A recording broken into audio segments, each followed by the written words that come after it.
اس پر اعتراض کرنے کی کیا گنجائش تھی؟ ایک بات۔ دوسری بات یہ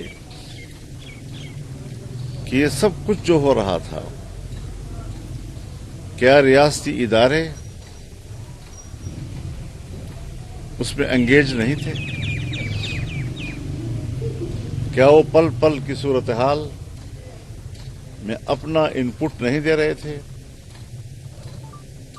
کیا اس تمام تر مراحل میں وہ شریک نہیں تھے؟ اور ایک ایک لفظ، چاہے 26ویں آئینی ترمیم کا ہو یا دینی مدارس کے حوالے سے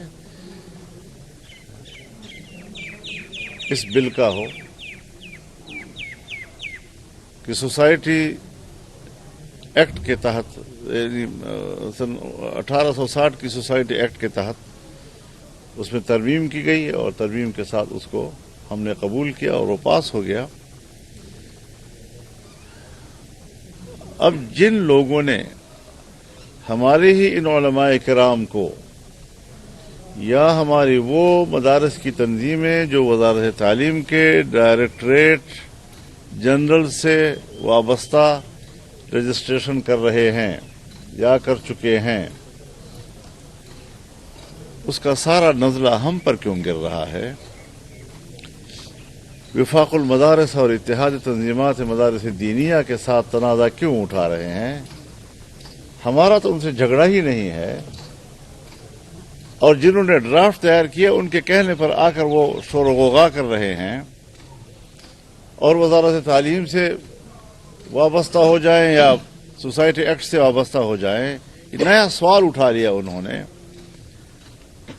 الیکشن سے پہلے بھی اگر ڈرافٹ تیار ہوا تھا تو وہ بھی تو سرکار نے بنایا تھا، اور سرکار کے ڈرافٹ کو ہم نے قبول کیا تھا، جس میں ہم نے یہ رعایت ضرور دی ہے اس وقت کہ اگر سوسائٹی ایکٹ سے کوئی وابستہ ہونا چاہے رجسٹریشن کے لیے یا وزارت تعلیم کے ڈائریکٹریٹ جنرل سے وابستہ ہونا چاہے، تو اگرچہ ہمیں تحفظات ہیں کہ مدارس کے نئے وفاق کیوں بنائے گئے، نئی تنظیمیں کیوں سامنے آ گئی، ان کو کس نے توڑا ہے؟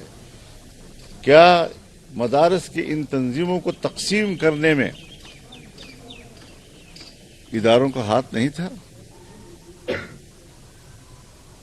اور جس نے یہ تقسیم کی تھی وہ باقی تمام معاملات میں مجرم تھا، اور اس حوالے سے وہ صحیح تھا اور اس کو تسلسل دے رہا ہے انہوں نے۔ تو میں تو علماء کرام کی خدمت میں بھی گزارش کروں گا کہ جن لوگوں نے آپ کو بلایا، جنہوں نے آپ کو اکسایا، جن کے اشاروں پر آپ ایک محاذ اٹھا کر، یہی تو ذمہ دار ہے اس ڈرافٹ بنانے کے۔ آپ کس کے ساتھ لڑ رہے ہیں؟ کس کے ساتھ آپ لڑائی لڑ رہے ہیں؟ ہمارا آپ سے نہ کوئی جھگڑا ہے، نہ ہم آپ کے خلاف فریق ہیں۔ ڈرافٹ بھی انہوں نے بنایا، وہ والا بھی انہوں نے بنایا تھا، سو ہم نے تحفظات کے باوجود قبول کیا، اور یہ بھی انہوں نے بنایا تھا، سو آپ کا کیس ہمارا کیس نہیں ہے۔ آپ کیوں ہم سے الگ ہوئے؟ آپ نے مدارس کی تنظیم کو کیوں توڑا؟ آپ الگ سے ایک اور بورڈ میں کیوں چلے گئے؟ اور وہ جو ڈائریکٹریٹ جنرل برائے مذہبی تعلیم، یہ تو ایک معاہدے کے تحت ہوا تھا۔